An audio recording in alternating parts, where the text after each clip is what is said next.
Salam sejahtera Malaysia, denyut nadi suara rakyat bergema di channel ini. Ampun tuanku, beribu-ribu ampun, sembah patik, mohon diampun. Digarhayu tuanku, Ketua Duli Yang Maha Mulia Seri Paduka Baginda Yang di-Pertuan Agong dan juga Raja Permaisuri Agung. Tuan-tuan dan puan yang dihormati sekalian, tak kala semua orang duk sibuk dengan langkah-langkah, banyak langkah lah.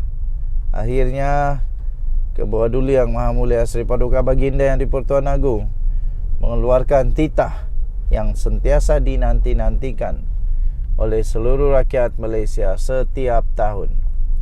Baginda seperti biasa telah mengeluarkan titah yang sentiasa dinantikan oleh rakyat Malaysia. Agong dan Permaisuri Agung zahirkan ucapan tahun baru 2024. Tuan-tuan dan puan yang dihormati sekalian,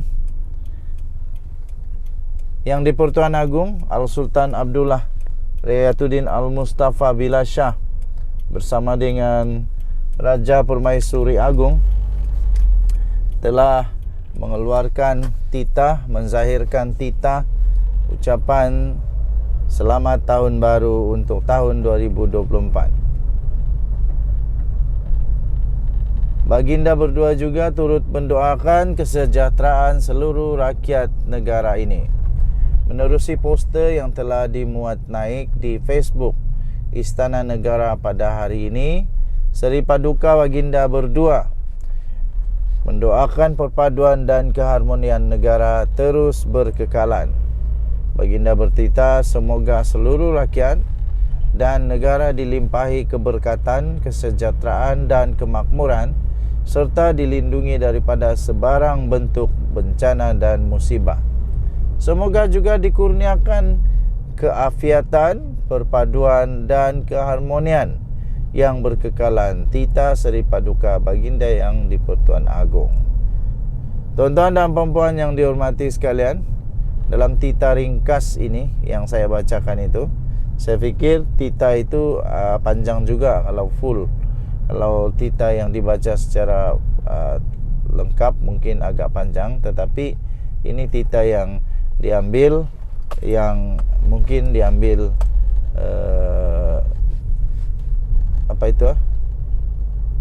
yang penting saja.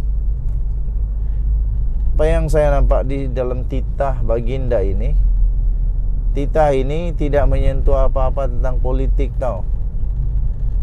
Jadi maknanya ahli-ahli politik janganlah berpolitik lagi. Sudahlah, cukuplah. Kemudian apa lagi? Baginda juga mahu supaya ada keafiatan, ada perpaduan, ada keharmonian di dalam negara Malaysia, bukan kehancuran. Sudahlah, janganlah terlalu ekstrim lagi kepada semua ahli politik. Tak kiralah ahli politik daripada politik, dari pembangkang ke kerajaan ke, harus menjunjung titah yang di-Pertuan Agong ini, iaitu apa? Titah Baginda berkata, Baginda bertitah supaya ada perpaduan dan keharmonian. Dengan ekstremis mana boleh dapat keharmonian ini? Tidak akan dapat.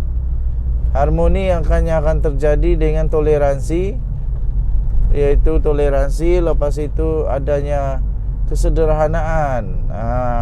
Jadi kepada seluruh rakyat Malaysia, mari kita bersama-sama menjunjung titah Ketua Duli Yang Maha Mulia Seri Paduka Baginda Yang di-Pertuan Agong. Denyut nadi suara rakyat bergema di channel ini. Jangan lupa tekan butang subscribe, like dan share. Malaysia kita punya, cintai Malaysia ku, kita jaga kita. Bye-bye. Salam sejahtera Malaysia, denyut nadi suara rakyat bergema di channel ini. Akhirnya Setelah Daim Zainuddin berdolak-dalik melalui kenyataannya, akhirnya SPRM bangkit semula, tampil memberikan penjelasan yang pasti buat game over. Game over untuk Daim Zainuddin. Rupanya dalam kenyataan Daim Zainuddin, tak semua disebut oleh Daim Zainuddin. Ada benda yang dia tak sebut rupanya, supaya nampak dirinya seperti seolah-olah betul-betul 100% innocent. Rupa-rupanya ada benda juga yang dia tak sebut. Tapi tidak pasti kenapa Daim Zainuddin tidak sebut tentang perkara itu. Dia tidak sebut, dia hanya sebut tentang dia sampai sekarang tidak diberitahu kenapa. Macam-macam lagi lah yang Daim Zainuddin cakap melalui kenyataan media itu. Tapi rupanya ada benda dia tak cakap. Ini SPRM berikan. Ini saya ingin kongsikan kepada anda perkara-perkara yang sebenarnya mungkin anda tak tahu, yang Daim Zainuddin tak sebut dalam kenyataan media itu. Pertama, siasatan Tun Daim itu dibuat susulan oleh maklumat daripada kertas Pandora. Dalam kertas Pandora itu ada nama Daim Zainuddin. Jadi memanglah SPRM buat siasatan lah. Kemudian SPRM sebagai satu rangka siasatan kepada Daim Zainuddin, maka dimintalah Daim Zainuddin untuk buat pengisytiharan harta, sama ada di luar negara, di dalam negara, di mana-mana sajalah, termasuk planet-planet lain kalau ada. Sama ada sampai di planet Pluto kah, di bulan kah. Dan Daim Zainuddin pun tak beritahu. Rupa-rupanya siasatan oleh SPRM itu sudah berjalan pun sejak Februari yang lalu lagi. Bukan baru nih. Sudah lama SPRM buat siasatan sejak Februari lagi. Jadi bukannya baru kemarin, bukannya baru siasat terus